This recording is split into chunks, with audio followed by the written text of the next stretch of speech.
ये जो काला धन फैला है, ये जो चोर बाजारी है, सत्ता जिसके पांव चूमती, ये जो सरमाएदारी है, ये जो यमसा नेता खड़ा है, मतदाता की लाचारी है, उसे मिटाने और बदलने की करनी तैयारी है, जारी है, अभी लड़ाई जारी है। नमस्कार, प्राइम टाइम देख रहे हैं आप। आपके साथ मैं हूं लावनी श्रीवास्तव।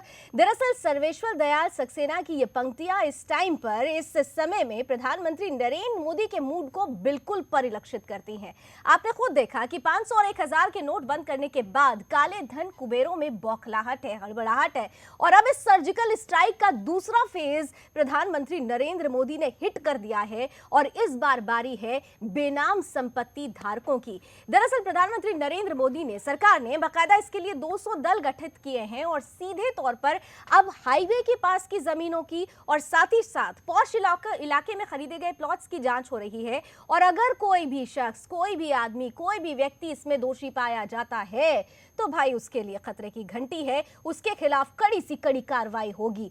दरअसल आपको याद होगा, अगर आप थोड़ा सा पीछे जाएं तो जापान से लेकर गोवा तक में प्रधानमंत्री नरेंद्र मोदी ने अपने मूड को पूरी तरीके से क्लियर कर दिया था कि 500 और 1000 की नोटबंदी तो सिर्फ आगाज है, अंजाम तो अभी दूर तक पहुंचाना है। तो आज इसी मसले पर कुछ महत्वपूर्ण पहलू आपके बीच रखें, कुछ खास मेहमानों के साथ जुड़े, उन खास मेहमानों के साथ जिन्होंने पहले ही ये क्लियर कर दिया था, सुदर्शन न्यूज पर बैठकर इस मंच से सामने ही क्लियर कर दिया था कि काले धन कुबेरों पर सीधे तौर पर अटैक करने का जो दूसरा फेज होगा वो होगा बेनामी संपत्ति धारकों को हिट करना। हमारे साथ आर्थिक विशेषज्ञ राहुल मिश्रा जुड़े थे, उन्होंने ये बातें कही थी। आज हम फिर से उनको अपने साथ लेने की कोशिश करेंगे, और क्या क्या बदलते हुए हालात में और क्या क्या चीजें आने वाली हैं इस भ्रष्टाचार के दीमक को नष्ट करने के लिए, इस मसले को भी समझने की कोशिश करेंगे अपने विशेषज्ञ से। लेकिन उससे पहले इस रिपोर्ट को देखिए और समझिए कि प्रधानमंत्री नरेंद्र मोदी ने क्यों कहा था कि ये तो सिर्फ आगाज है।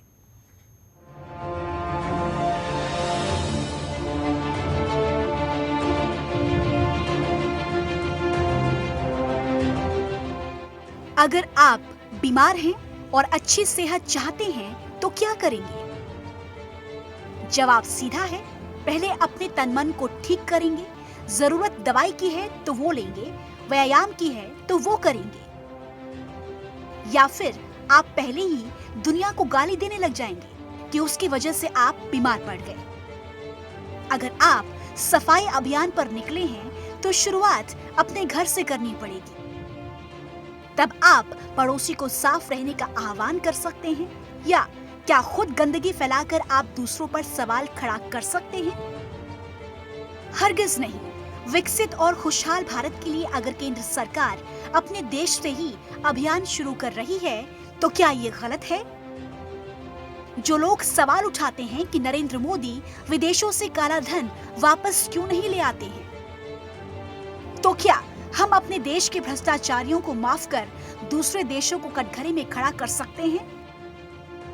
नहीं, शुरुआत तो हमें अपने देश से ही करनी पड़ेगी, फिर कारवां आगे चल सकता है।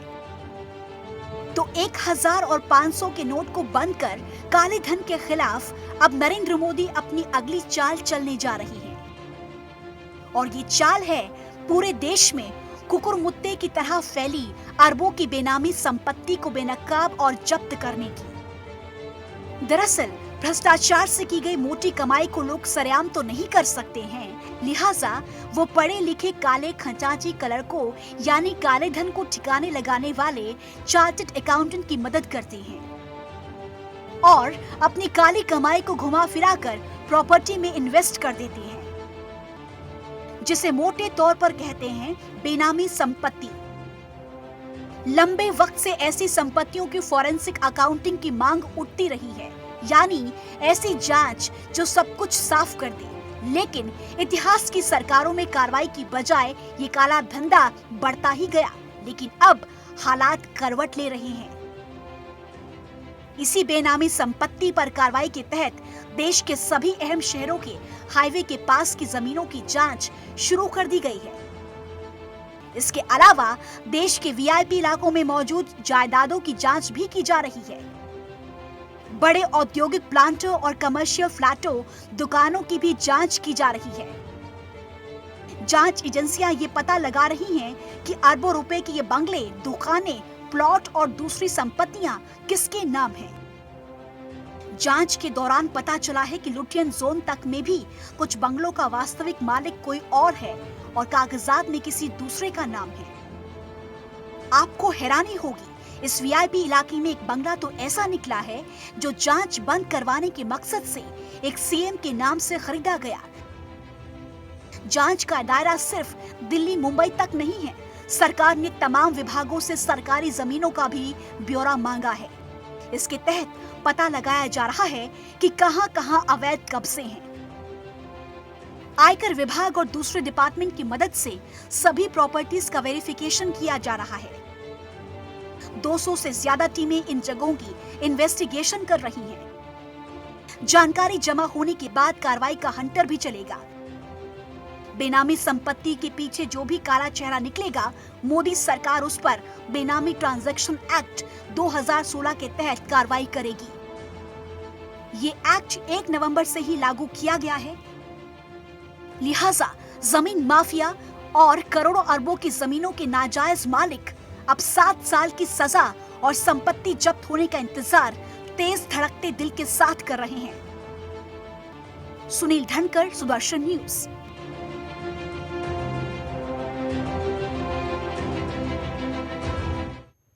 घबराहट, ये हलचल तो होनी ही थी, क्योंकि एक दिन ऐसा आता है जब आपकी काली कमाई सामने आनी ही आनी थी और प्रधानमंत्री नरेंद्र मोदी ने ऐसा परिवेश, ऐसा प्लॉट सामने रख दिया है। बहरहाल इस बाबत जब हमने पहले भी लगातार हम शोज करते रहे हैं और हमारे आर्थिक विशेषज्ञ राहुल मिश्रा ने हमारे ही मन से इस बात को पहले ही स्पष्ट कर दिया था कि 500 और 1000 नोटबंदी के बाद अब जब दूसरा वार होगा, जो दूसरा हिट प्रहार होगा, सीधे तौर पर बेनामी संपत्ति पर होगा। हमारे साथ राहुल मिश्रा भी जुड़ेंगे, लेकिन उससे पहले हम आपको दिखाना चाहते हैं उनका उस दिन का ये विश्लेषण और ये बयान, जिसमें स्पष्ट रूप से उन्होंने बता दिया था कि अब बारी बेनामी संपत्ति वालों की है। हमारे हिसाब से अब जो प्रॉपर्टी है, जो बेनामी प्रॉपर्टी है, उस पर कुछ ना कुछ सर्जिकल स्ट्राइक होएगी और वो जरूरी भी है, क्योंकि एक स्टैटिस्टिक्स कहती है कि हिंदुस्तान में जो आर्थिक अपराध हैं वो सबसे ज्यादा यानी 74% के आसपास वो एसेट्स में लगे हुए, तो इस पे रोक लगना बहुत जरूरी है।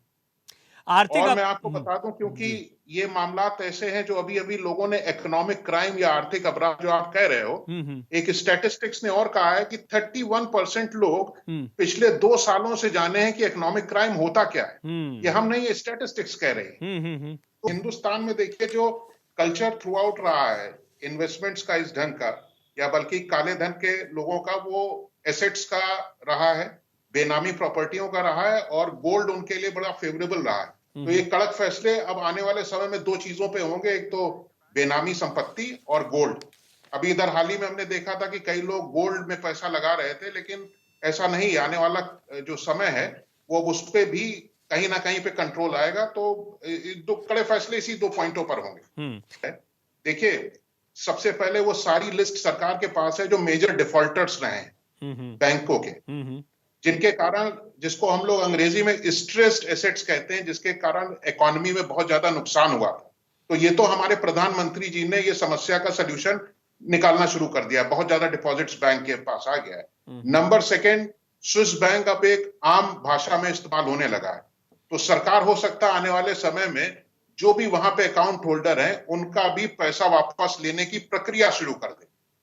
क्या ये तो विधि विशेषज्ञ लोग बताएंगे किस ढंग से किया जाए, लेकिन हमारे ख्याल में वहां पर जरूर होगा। दूसरी अहम बात, 30 दिसंबर के बाद आप देखिएगा कुछ हमारे जो स्टॉक एक्सचेंजेस हैं, जिसमें कुछ लिस्टेड सिक्योरिटीज होती हैं, जैसे आपके फॉरेन करेंसी कन्वर्टेबल बॉन्ड्स हो गए या पार्टिसिपेटरी नोट्स हो गए, कुछ ऐसे प्रोडक्ट्स होते हैं जिसमें आइडेंटिटी नहीं पता चलती है इन्वेस्टर्स की, तो उस पे भी आप देखिएगा स्टॉक मार्केट में कुछ ना कुछ कड़े रुख अपनाए जाएंगे, और ये जरूरी भी है। तो आर्थिक विशेषज्ञ राहुल मिश्रा जी ने इस बात की तस्दीक पहले ही कर दी थी कि नरेंद्र मोदी सरकार का जो नेक्स्ट स्टेप है वो बेनामी संपत्ति धारकों पर ही होने वाला है, और कुछ हुआ भी ऐसा है। मेरे साथ इस वक्त सीधे जुड़ रहे हैं आर्थिक विशेषज्ञ राहुल मिश्रा जी। राहुल मिश्रा जी, बहुत बहुत स्वागत है आपका सुदर्शन न्यूज में। और आपने जो बातें हमारे मंच से, सुदर्शन न्यूज से जो बातें कही थी, आज स्पष्ट रूप से वो बातें पूरी तरीके से सामने आई हैं, और बेनामी संपत्ति जो धारक हैं उनकी अब नींद हराम होने वाली है। मैं आपसे ये समझना चाहूंगी कि अभी भी ये सुनने में आ रहा था कि बहुत सारे ऐसे लोग हैं जो बेनामी संपत्ति रखते हैं, उनके पास अभी भी कुछ रास्ते हैं और वो उन हथकंडों को अपनाने की कोशिश करेंगे। क्या आपको लगता है कि इतनी बड़ी घोषणा के बाद अब उनके पास कोई रास्ता बचा है? धन्यवाद। आज के हिसाब से हमको तो नहीं लगता कि कोई उनके पास रास्ता बचा है।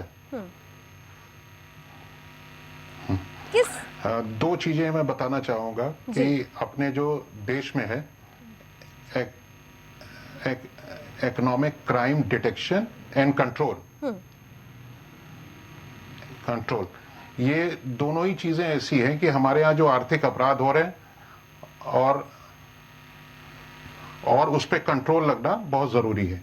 तो ये नेचुरल बात है कि उसमें उनकी नींद हराम होगी।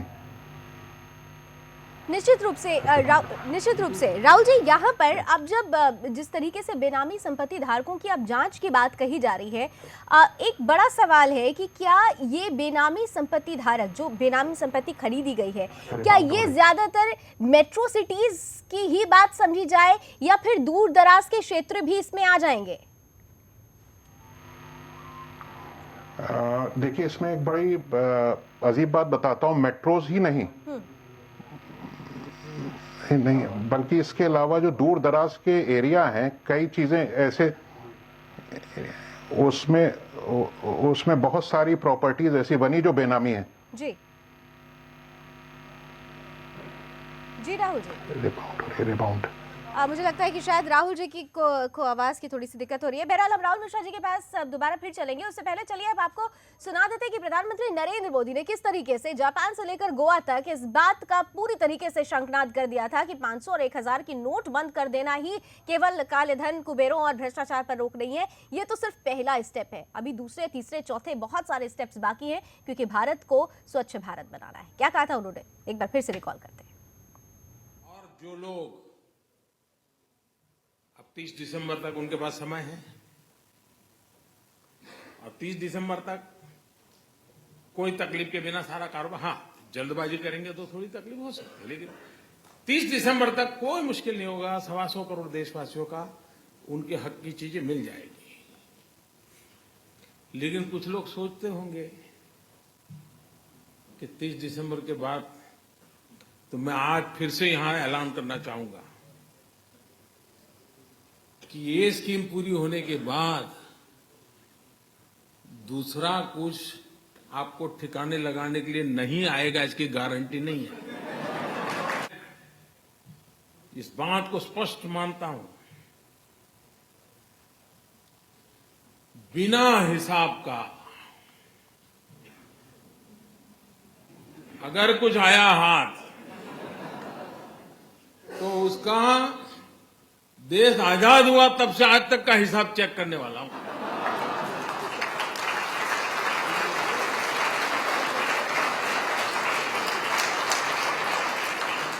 जितने लोगों को नए लाना पड़ेगा, ला करके भी इस काम में लगाऊंगा। ईमानदारी का है, उसका जय जयकार, उसको कोई प्रॉब्लम नहीं हमारे। लेकिन इस प्रकार से किसी ने जमा किया और वो सोचता होगा कि आज बैंक में रख दूंगा, फिर देख लूंगा, कोई बचने वाला नहीं है। और जो लोग मुझे जानते हैं वो कुछ समझदार भी है। तो जापान में कह दिया था उन्होंने कि कोई बचने वाला नहीं है, और इसी बात को उन्होंने दोबारा गोवा में कहा, तो किस तरीके से भारी समर्थन मिला है वो भी देखिए। मैं हाथ खुल करके कहता हूं, ये पूर्ण विराम नहीं है। देश में भ्रष्टाचार, बेईमानी बंद करने के लिए मेरे दिमाग में और भी कई प्रोजेक्ट चल रहे हैं।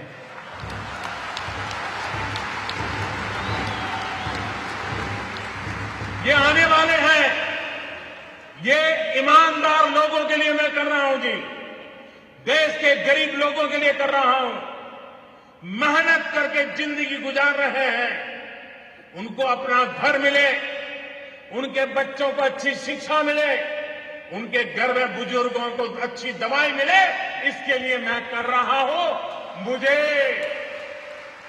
मुझे गोवा वासियों के आशीर्वाद चाहिए। दरअसल सरकार ने पहले ही कह दिया था कि 2024 तक सबको अपना घर मिलने की कोशिश की जाएगी, सबको अपना घर मिल सके, सपनों का घर मिल सके। और यही वजह है कि सरकार प्रतिबद्धता दिखाते हुए तमाम तरीके से काले धन कुबेरों पर शिकंजा कस रही है, जिससे जिनका घर आज तक नहीं हो पाया है उन्हें भी आशियाना मिल सके। मेरा राहुल मिश्रा जी हमारे साथ जुड़ चुके हैं। राहुल जी, हम लोग बात कर रहे थे कि ये जो बेनामी संपत्ति धारकों पर जिनके ऊपर ये चाबुक चला है, ये क्या ये सिर्फ मेट्रो में बहुत ज्यादा बेनामी संपत्तियां हैं, या जो दूर दराज के इलाके हैं वहां पर जिन लोगों ने बेनामी संपत्ति ले रखी है वो भी इस पूरे शिकंजे में आने वाले हैं? देखिए, जो जिन लोगों ने दूर दराज इलाकों में ले रखा है उनके ऊपर ज्यादा चीजें आ रही। मेट्रो में तो सबको मालूम है, चेक कर रहे हैं, लेकिन जो दूर दराज इलाके में है वहां पर चाबुक जरूर पड़ेगा। जी, यहाँ पर एक चीज़ मैं आपसे समझना चाहूँगी कि हमने देखा कि बेनामी संपत्ति को लेकर हमारे यहाँ एक्ट तो पहले भी था, लेकिन अभी जो नए एक्ट में बदलाव आया है, वो बदलाव की मैं बात बाद में करूँगी, लेकिन ऐसा क्यों था कि वो नियम होने के बावजूद, वो कानून होने के बावजूद हमारे यहाँ बेनामी संपत्ति धारक आराम से बनते गए, बढ़ते गए, और इस तरीके से काला धन इकट्ठा होता गया कि गरीब आदमी गरीब रह गया और अमीर अमीर पे होता चला गया। बिल्कुल आपने सही कहा, यही एक प्रॉब्लम है हिंदुस्तान में जो इसके पहले थी, that is disparity of income. जो बड़ा आदमी था वो बड़ा होता चला जा रहा था और छोटा आदमी छोटा होता चला जा रहा था। तो इस चीज को दूर पहले भी था, इसमें बेनामी का ये बिल पास हुआ था, लेकिन इसका सही एग्जीक्यूशन अब समझ में आ रहा है।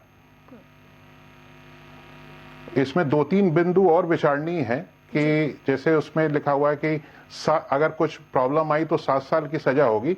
हमारा तो वर्जन ये है कि इसमें कम से कम 14 साल की सजा होनी चाहिए।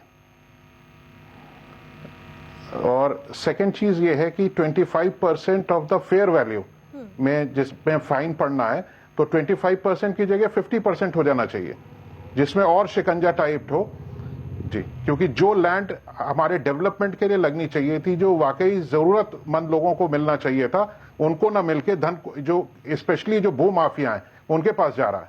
सर, आप क्योंकि आर्थिक अपराध शाखा से भी जुड़े रहे हैं, आप आर्थिक अपराध विशेषज्ञ हैं, मैं आपसे ये जानना चाहूंगी अप्रोक्सीमेटली कितने, हालांकि मुझे अंदाज तो ये कहा जा रहा है कि ये तो बहुत लंबी फेरिस्त है, लेकिन फिर भी अप्रोक्सीमेटली कितने ऐसे लोग हो सकते हैं, ये जो आंकड़ा है कितना बड़ा हो सकता है बेनामी संपत्ति धारकों का? इंडिया में जो आर्थिक अपराध हैं उसका सबसे बड़ा जो रेशियो है वो एसेट मिस अप्रोप्रिएशन पर है जी। 74% या उससे ऊपर भी है जी। तो ये जो एसेट मिस अप्रोप्रिएशन आप सीधे तौर पर कह रहे हैं, तो इसकी जो एक लिस्टिंग थी, हमें याद है कि जितनी भी बीती गवर्नमेंट्स रही हैं उन्होंने एक लिस्टिंग भी की थी और उसके बाद उन्होंने कहा था कि हम कठोर कदम उठाएंगे। तो क्या सिर्फ आपको लगता है कि वो कठोर कदम क्यों नहीं उठा? खैर ये तो अलग बात हो जाएगी, सरकार की मंशा नहीं थी, लेकिन क्या आप समझते हैं कि जो लिस्टिंग हुई थी वो सही तरीके से हो पाई थी? लिस्टिंग अब सही तरीके से हुई है, क्योंकि पिछले में अब ये करनी और कथनी में फर्क होता है। आप ये देखिए, जो मैं बात पिछली उसमें भी इंटरेक्शन में कहा था, आज फिर कह रहा हूं जी कि हमारे यहाँ फ्रॉड ऑडिट को मैंडेटरी कर देना बहुत जरूरी है और फॉरेंसिक अकाउंटिंग जैसे सब्जेक्ट्स को आगे बढ़ाना आवश्यक है जी। राहुल जी, अब अगर मैं आगे की बात पूछूं, अभी तो ये दूसरा स्टेप है, एक फेज खत्म हुआ, 500 1000 की नोट बैन की गई, दूसरा फेज हुआ बेनामी संपत्ति धारकों को लेकर अब एक एक्शन लिया गया है। अगर मैं आगे की फेज की बात करूं तो अब और क्या क्या, जैसा प्रधानमंत्री कह रहे हैं कि 30 दिसंबर के बाद देखिए क्या होने वाला है, तो व्हाट नेक्स्ट? देखिए नेक्स्ट स्टेप आएगा, क्योंकि इंडिया का एक सिस्टम रहा है कि किस ढंग से होर्डिंग होती रही है ब्लैक मनी की। एक तो इस तरीके का जैसे कैश रहा, उसके बाद आपकी बेनामी संपत्तियां रही, थर्ड आपका गोल्ड डायमंड्स पे रहा, देन उसके बाद हमको ऐसा लगता है स्टॉक मार्केट पे भी फोकस होगा। चलिए राहुल जी आपके पास आऊं मैं, उससे पहले अब चलिए हमारे वो दर्शक जो ये जानना चाहते हैं कि आखिर बेनामी संपत्ति जो अधिनियम है वो पहले क्या था, अब क्या है, किस तरीके से ये अधिनियम और ज्यादा कठोर होने वाला है और किस तरीके से बेनामी संपत्ति धारक अब फंसने वाले हैं पूरी तरीके से, इस रिपोर्ट के जरिए दिखाते हैं।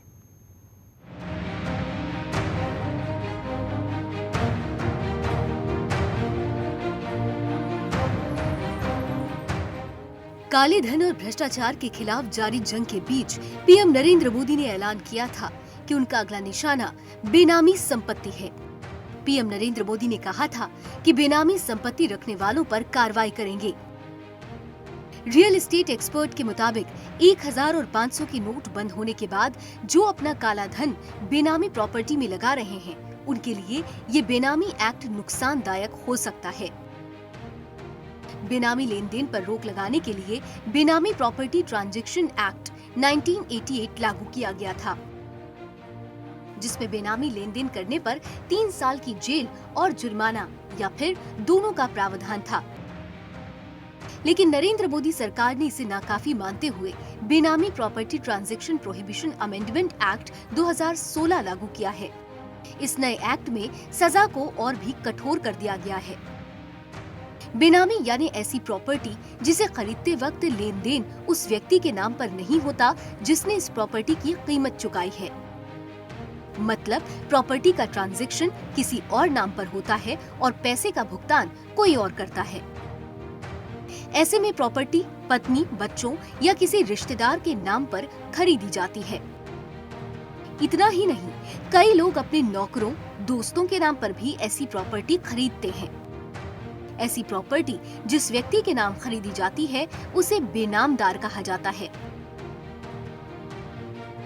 यदि आपने अपने बेटे या बेटी के नाम पर प्रॉपर्टी खरीद रखी है लेकिन उसे अपनी इनकम टैक्स रिटर्न में डिक्लेयर इनकम का हिस्सा नहीं दिखाया है, तो उसे आपकी बेनामी प्रॉपर्टी माना जाएगा।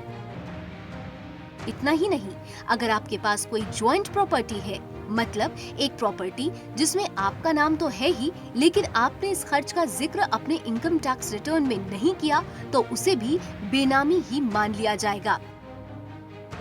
एक्ट में प्रावधान किया गया है कि सरकार द्वारा अधिकृत अधिकारी को लगता है कि आपके कब्जे की प्रॉपर्टी बेनामी है, तो वो आपको नोटिस जारी कर आपसे प्रॉपर्टी के कागजात तलब कर सकता है। इस नोटिस के तहत आपको 90 दिन के भीतर अपनी प्रॉपर्टी के कागजात अधिकारी को दिखाने होंगे। नए कानून के तहत बेनामी प्रॉपर्टी पाए जाने पर सरकार उसे जब्त कर सकती है या बेनामी लेन देन पाए जाने पर 3 से 7 साल की कठोर कैद की सजा और प्रॉपर्टी की बाजार कीमत पर 25% जुर्माने का प्रावधान है। ये दोनों सजा साथ साथ दी जा सकती है।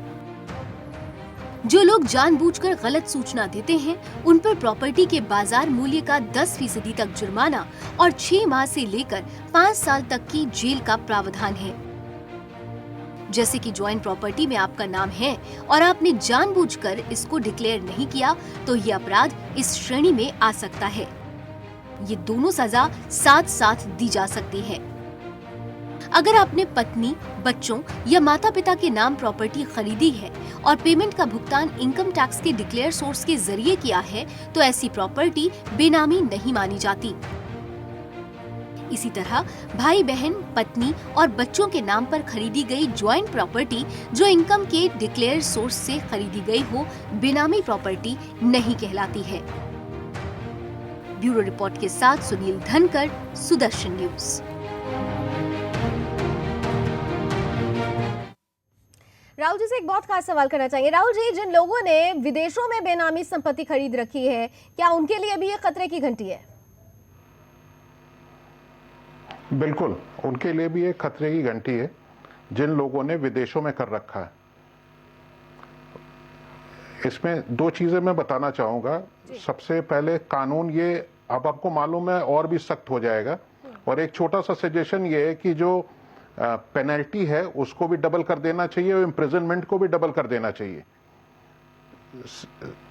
सेकेंडली, जो मोडस ऑपरेंडी होती है ऐसे लोगों की, वो देश में भी होती है, विदेश में भी होती है। तो इसमें कंप्लायंसेस का फॉलो होना बहुत जरूरी है, और स्पेशली ये बेनामी ट्रांजैक्शंस के अलावा जो ये एक्ट पास हुआ है, ये जो रियल एस्टेट रेगुलेटरी जो एक्ट है, ये भी एक बहुत हेल्पफुल है। बिल्कुल, यानी टोटल सीधे तौर पर जो सजा है, सजा का प्रावधान है, उसे और ज्यादा कठोर कर देना चाहिए। और जो नया bill real estate bill pass हुआ है, वो भी कहीं ना कहीं से इस बेनामी संपत्ति धारकों पर शिकंजा कसने के लिए काफी सहायक होने वाला है, जैसे कि आर्थिक विशेषज्ञ कह भी रहे हैं। कुल मिलाकर प्रधानमंत्री नरेंद्र मोदी ने सीधे तौर पर यह ठान दिया है कि भारत से भ्रष्टाचार हटाकर रहेंगे, भ्रष्टाचार मुक्त भारत बनाना है। 2 फेज आ चुके हैं, अब तीसरा क्या होगा, इंतजार कीजिए। बहुत बहुत शुक्रिया राहुल जी हमारे साथ जुड़ने के लिए और अपनी महत्वपूर्ण राय देने के लिए। फिलहाल प्राइम टाइम में अभी बस इतना ही। देश दुनिया की तमाम खबरों के लिए आप जुड़े रहिए सुदर्शन न्यूज के साथ। जय हिंद।